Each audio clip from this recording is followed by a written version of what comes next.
Hello, and welcome to another chapter of a tome pulled right off the shelves at the heart of the jackals. This is Rigar, part 16, Flight. Let's get to work. Because there's 4 of them still alive. We can't. Just run! Korvinus held the wound in his side, practically spraying blood from behind the guard of his opposite hand. Etha shook her head firmly, steadfastly refusing to leave his side after all they'd been through. Well, I don't have a lot of ideas for how we fight the 4 remaining warriors and their ravenous giant mounts while I have this gaping hole in my side, alright? I just wanted you to be safe. Etha smirked as she crouched low, digging her hands and feet into the dirt beneath them. She guzzled the essence from the teeming life around them, a massive swath turning to dust. She drew out a dark orb that ate the light and placed it into Korvinus's gaping wound. Korvinus felt the wound shut under the heat of a dying sun, and all the pain that he never imagined he could experience.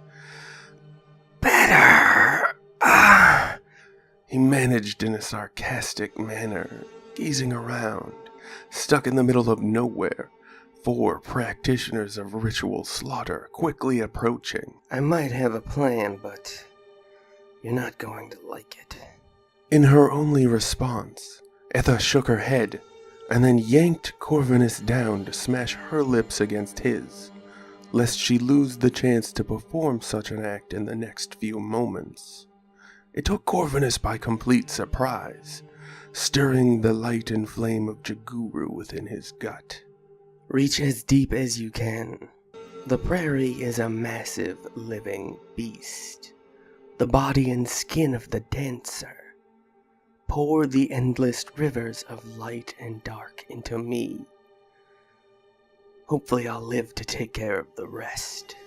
Korvinus felt at least slightly reassured by her comforting hand upon the small of his spine, feeding what began as a trickle, quickly expanding into the force of a small mountain spring, and then an almost too powerful to bear rushing stream of energy coursing into his body. Korvinus felt it change what he was, but there wasn't time to worry about that just now. When he could stand the onrushing deluge, not a moment more, when it felt like his entire body was going to be immolated by the force of it, Korvinus thrust his right arm at the nearest rider.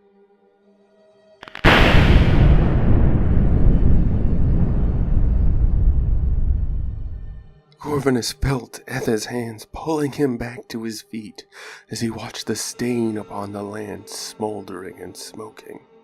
The 3 remaining riders stared at their foe, their resolve unyielding. I don't know if I can ever do another one of those. We have to come up with a different plan. Korvinus couldn't feel any single part of his body. He could barely breathe, let alone force himself to stand on his own power. He had to change tactics. He addressed the riders. Leave, and I won't do the worst thing any of you can possibly conceive of. The riders shared a good laugh in response to his threat, readying their weapons for the final kill. Look around you, carefully. Korvinus pleaded of the riders, gesturing to the devastation. He gave them that short while to take in the decayed husk of their ever-so-precious Bladestone prairie. All of them blanched at it, already dozens of acres of wildlife, completely destroyed by what Korvinus and Etha had wrought upon it. It'll never come back, He lied. You'll kill us, that's true, but we're just going to consume as much of it as we can. fueling our bodies with energy from your most sacred totem of worship. Even as we blast the skies with the expelled essence of the substance each of you holds so dear. Imagine 10 kilometers, if you will, of empty expanse that the Morosi can never receive tribute for. And if I live long enough, it'll keep spreading. Corvinus lied just a little bit more to push his argument, to convince the riders to do as he wished. What is it that you suggest?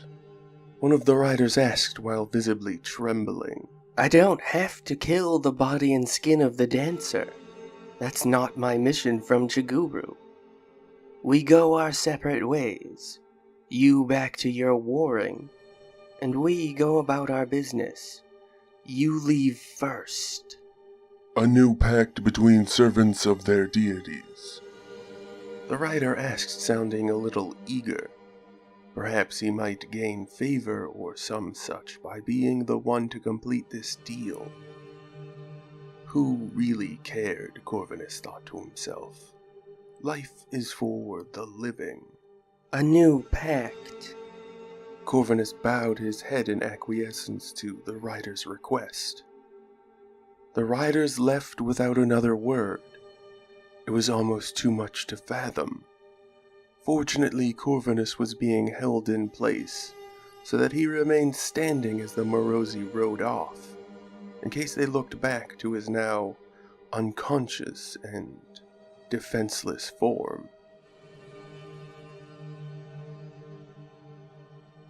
And so it is. Our time together has once more come to a close. I have been Lothran, and this was Rigar, Part 16. Flight. Another tale from the heart of the jackals. Go ahead, Korvoth. Yes, sir. Okay, that's the end of the story today, folks. Excuse me, got stuff in my throat. Please leave all your comments, questions, and kindnesses down below. Don't be a jerk, though. And don't forget to stay safe out there. That's very important. Remember to like, share, and subscribe to show your support. And when you subscribe, there's this bell thing you gotta click so you get notifications. So when we release our videos every day, you get, notifications for them. I'm so bad at this. Sometimes. Good night and good luck. I'm off my game today. It's really messing me up. See you again tomorrow. Bye-bye, everybody. Bye-bye. I gotta work. I gotta practice these days. I got so much on my mind right now. What? No, I'm doing the thing, Lothran. No, I'll be right with you. I gotta go.